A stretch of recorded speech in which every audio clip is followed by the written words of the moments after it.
വെനസ്വലയിൽ സേന കഴിഞ്ഞ ദിവസം നടത്തിയ വ്യാപക കടന്നാക്രമണവും ആ രാജ്യത്തിന്റെ തെരഞ്ഞെടുക്കപ്പെട്ട പ്രസിഡന്റ് നിക്കോളാസ് മഡൂറോയെയും അദ്ദേഹത്തിന്റെ പത്നിയെയും ബന്ദികളാക്കി തങ്ങളുടെ രാജ്യത്തേക്ക് കടത്തിക്കൊണ്ടുപോയ സംഭവവും സമസ്ത അന്താരാഷ്ട്ര നിയമങ്ങളുടെയും ലംഘനവും അക്ഷന്ത്യവുമായ ക്രിമിനൽ നടപടിയുമാണ്. അത് ട്രംപ് നേതൃത്വം നൽകുന്ന സാമ്രാജ്യത്വ ഭരണകൂടം പാശ്ചാത്യ അർദ്ധഗോളത്തിൽ തങ്ങളുടെ സമഗ്രാധിപത്യം ഉറപ്പിക്കാനും നിലവിലുള്ള ആഗോള ബഹുദ്രുവ രാഷ്ട്രീയ സാമ്പത്തിക സൈനിക ക്രമത്തെ അട്ടിമറിക്കാനും ലക്ഷ്യം വെച്ചുള്ള ഭ്രാന്തൻ നടപടിയുമാണ്. കഴിഞ്ഞ 2.5 പതിറ്റാണ്ടിലേറെയായി സാമ്രാജ്യ ആധിപത്യത്തെ ചോദ്യം ചെയ്ത് ദക്ഷിണ അമേരിക്കൻ ഭൂഖണ്ഡത്തിൽ വീശിയടിച്ച പിങ്ക് ടൈഡ് എന്ന് വിശേഷിപ്പിക്കപ്പെട്ട ഇടതുപക്ഷ മുന്നേറ്റം യുഎസിന്റെയും പാശ്ചാത്യ സ്വാധീനത്തിൽ നിന്നും കുതറി മാറ്റാനുള്ള ലാറ്റിൻ അമേരിക്കൻ ജനതയുടെ ചെറുത്തുനിൽപ്പിനെയാണ് അടയാളപ്പെടുത്തുന്നത്. അത് ഭരണകൂടത്തിനും അവരുടെ സാമ്രാജ്യത്വ സാമ്പത്തിക താൽപര്യങ്ങൾക്കും കനത്ത വെല്ലുവിളിയാണ് ഉയർത്തിയത്. അതിന്റെ മുന്നണിയിൽ നിലയുറപ്പിച്ച വെനസ്വലയും അവിടുത്തെ പുരോഗമന സോഷ്യലിസ്റ്റ് ഭരണകൂടവും താൽപര്യങ്ങൾക്ക് കനത്ത പ്രതിബദ്ധമാണ് സൃഷ്ടിച്ചത്. ലോകത്തെ പെട്രോളിയം നിക്ഷേപത്തിന്റെ 18% കേന്ദ്രീകരിച്ചിരിക്കുന്ന വെനസ്വലയിൽ നിന്നും എണ്ണക്കുത്തകകൾ പുറത്താക്കപ്പെട്ടു. തങ്ങൾക്ക് നഷ്ടമായ ആ രാജ്യത്തിന്റെ എണ്ണ, ധാതുക്കൾ, പ്രകൃതി വിഭവങ്ങൾ എന്നിവ തിരിച്ചു പിടിക്കുക, അവ കൊള്ളയടിക്കാൻ പാശ്ചാത്യ ബഹുരാഷ്ട്ര കുത്തക കോർപ്പറേറ്റുകൾക്ക് അവസരമൊരുക്കുക എന്ന ഉത്തരവാദിത്തമാണ് ട്രംപ് സ്വയം ഏറ്റെടുത്തിരിക്കുന്നത്.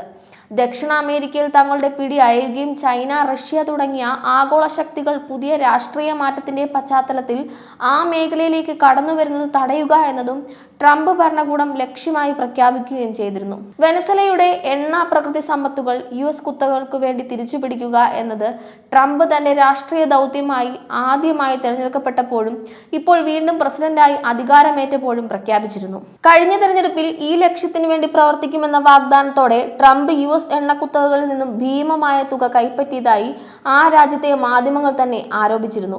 പട്ടിയെ കൊല്ലണമെങ്കിൽ അതിനെ പേപ്പട്ടിയായി പ്രഖ്യാപിക്കുകയാണ് എളുപ്പമാർഗം എന്നർത്ഥം വരുന്ന ഒരു പ്രയോഗം ആംഗല ഭാഷയിലുണ്ട്. ആ തന്ത്രമാണ് ട്രംപ് ഇപ്പോൾ പ്രയോഗിച്ചിരിക്കുന്നത്.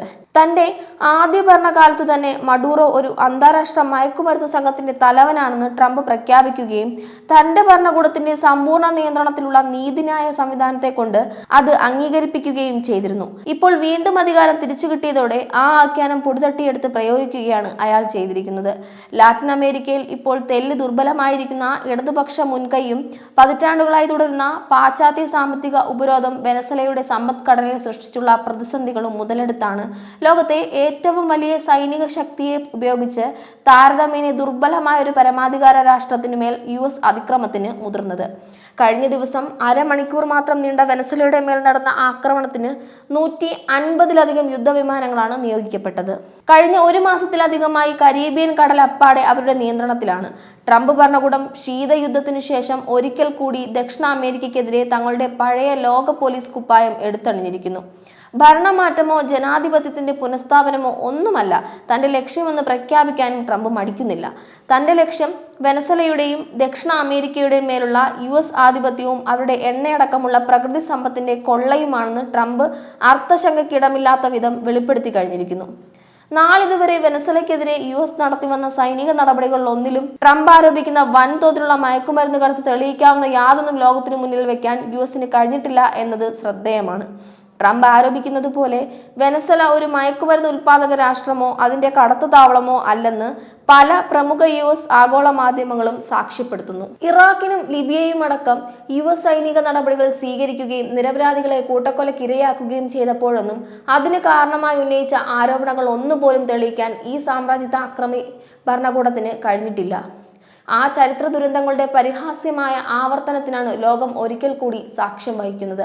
വെനസ്വലയ്ക്കെതിരായ അതിക്രമങ്ങളോടുള്ള പ്രതികരണം, പ്രത്യേകിച്ചും തീവ്ര വലതുപക്ഷ തീവ്ര ദേശീയ രാഷ്ട്രീയ ശക്തികൾ ഭരിക്കുന്ന രാജ്യങ്ങളുടെ പ്രതികരണം വിധേയത്വത്തിന്റെ അടക്കിപ്പിടിച്ച ശബ്ദങ്ങളാണെന്നത് നാം ജീവിക്കുന്ന കാലത്തിന്റെയും അതിന്റെ രാഷ്ട്രീയത്തിന്റെയും ദയനീയ ചിത്രമാണ് കാഴ്ചവെക്കുന്നത്.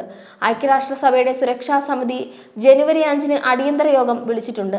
അന്താരാഷ്ട്ര നിയമങ്ങളെയും രാഷ്ട്രീയ സംവിധാനങ്ങളെയും മാനിക്കാത്ത ട്രംപ് ഭരണകൂടത്തിനെതിരെ യുഎന്നിന് എന്തു ചെയ്യാൻ കഴിയുമെന്നത് ലോക ജനതയെ അസ്വസ്ഥമാക്കുന്നു.